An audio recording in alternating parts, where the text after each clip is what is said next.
TP. Chandrasekharan വധക്കേസിലെ പ്രതികളെ ഹൈക്കോടതിയിൽ ഹാജരാക്കി.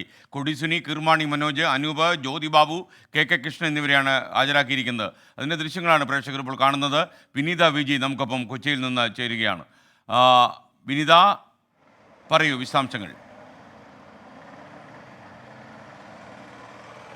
എസ്.കെ. അല്പസമയം മുൻപാണ് ഈ കേസിലെ പ്രധാന പ്രതികളെ ഉൾപ്പെടെയുള്ളവരെ കോടതിയിൽ ഹാജരാക്കിയത്. ഈ ഹൈക്കോടതിയിലാണ് നമ്മളുള്ളത്. ഇവരെ പ്രത്യേകമായി പോലീസ് വാനിൽ എത്തിച്ചാണ് ഇപ്പോൾ കോടതിയിലേക്ക് എത്തിച്ചിരിക്കുന്നത്. ഏതാണ്ട് 12 പ്രതികളുണ്ട് ഈ കേസുമായി ബന്ധപ്പെട്ട്. കൊടിസുനി, കിർമാണി മനോജ് ഉൾപ്പെടെയുള്ള പ്രതികളെയാണ് ഇപ്പോൾ ഇവിടെ കോടതിയിലേക്ക് എത്തിച്ചിരിക്കുന്നത്. ഈ കേസിന്റെ തുടർവാദങ്ങൾ ഇന്നുണ്ടാകും. പ്രതികളുടെ ശിക്ഷ വർദ്ധിപ്പിക്കുന്നതിന്റെ ഭാഗം ഇന്ന് കോടതിയിൽ അത് സംബന്ധിച്ചുള്ള വാദങ്ങളാണ് ഉണ്ടാവുക. അതിന്റെ ഭാഗമായിട്ടാണ് ഈ പ്രതികളെ കോടതിയിലേക്ക് എത്തിച്ചിരിക്കുന്നത്. 12 പേരെയാണ് എത്തിച്ചിട്ടുള്ളത്. വിവിധ ജയിലുകളിൽ ഉണ്ടായിരുന്ന പ്രതികളെ ഇന്നലെ വൈകിട്ടോടുകൂടി തന്നെ കാക്കനാട് ജയിലിലേക്ക് എത്തിച്ചിരുന്നു. തുടർന്ന് അവിടെ നിന്ന് ഇന്ന് കേസിന്റെ വാദത്തിനും മറ്റുമായി ഈ ഹൈക്കോടതിയിലേക്ക് എത്തിക്കുകയാണ്. പ്രതികൾക്ക് പരമാവധി ശിക്ഷ നൽകണമെന്നുള്ളതാണ് പ്രോസിക്യൂഷന്റെ ആവശ്യം. പരമാവധി ശിക്ഷ എന്ന് പറയുമ്പോൾ വധശിക്ഷ ഉൾപ്പെടെയുള്ള കാര്യങ്ങളായിരിക്കണം പ്രോസിക്യൂഷൻ മുന്നോട്ട് വയ്ക്കുക. ഇക്കാര്യങ്ങളിലൊക്കെ തന്നെ ഇന്ന് തുടർവാദങ്ങൾ ഉണ്ടാകും. പ്രതികളെ ശിക്ഷിച്ച വിചാരണ കോടതി വിധി കഴിഞ്ഞ ആഴ്ചയാണ് ഹൈക്കോടതി ശരിവെച്ചത്. കൂടാതെ CPM പ്രാദേശിക നേതാക്കളായിരുന്ന കെ കൃഷ്ണൻ, ജ്യോതിബാബു എന്നിവരെ വെറുതെ വിട്ട വിചാരണ കോടതി നടപടിയും ഹൈക്കോടതി